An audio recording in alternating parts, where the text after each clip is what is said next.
Oi pessoal, namastê, aqui é a Juliana. Então, seguindo os nossos 15 dias de conhecimento, hoje eu vou falar um pouquinho sobre o papel das orações, né? O porquê que a gente ora, porquê que a gente reza, porquê a gente precisa, em termos de ser humano, essa conexão.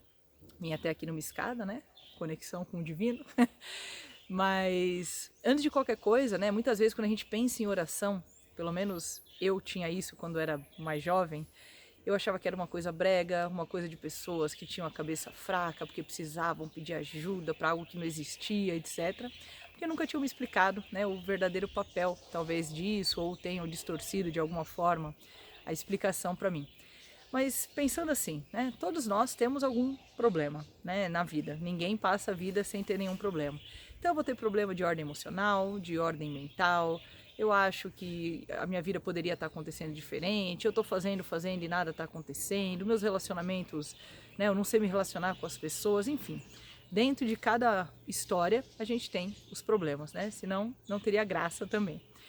E aí assim, se todo mundo dentro dessa história aqui, né, dentro desse sonho, tem problemas, como que eu vou me apoiar em alguém para resolver os meus problemas?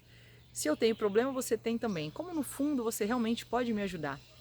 Né? Então a gente às vezes não tem como pedir ajuda. Uma coisa é pedir ajuda, pedir um conselho e tal, mas a compreensão de se libertar disso, muitas vezes uma outra pessoa não consegue, porque ela também é limitada e tem os seus problemas. Então a gente precisa de uma conexão com algo superior.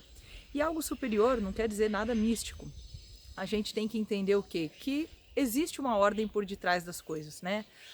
A gente planta uma maçã, uma macieira e nasce maçã. A gente não planta uma macieira e nasce pera.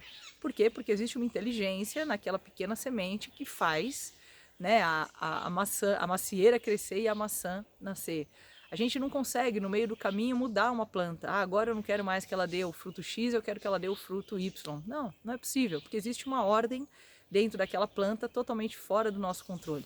Assim como o nosso corpo, assim como tudo que a gente pensar em termos de natureza, que talvez seja mais fácil para a gente, né? Mas um gato não vai conseguir dar luz a um cavalo, não tem como, né? Existe uma lógica.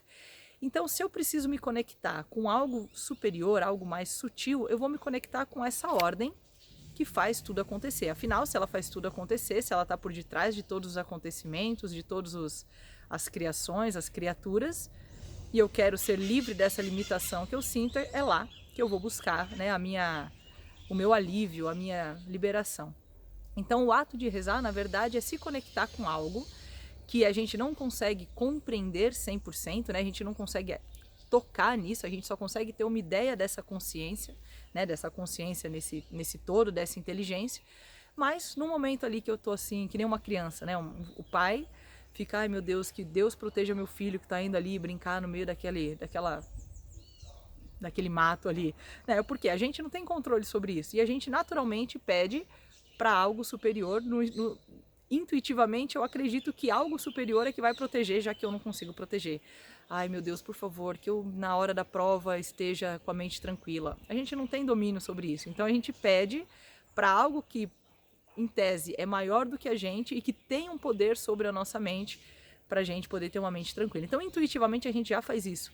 E as orações nada mais são do que isso, que pode ser de uma forma livre, como eu fiz agora, né? Por favor, Deus, Jesus, Krishna, Buda, Ganesha, seja quem for, por favor, né, me ajuda ali na hora da prova eu ter uma mente mais tranquila. Então, a gente se conecta com esse absoluto.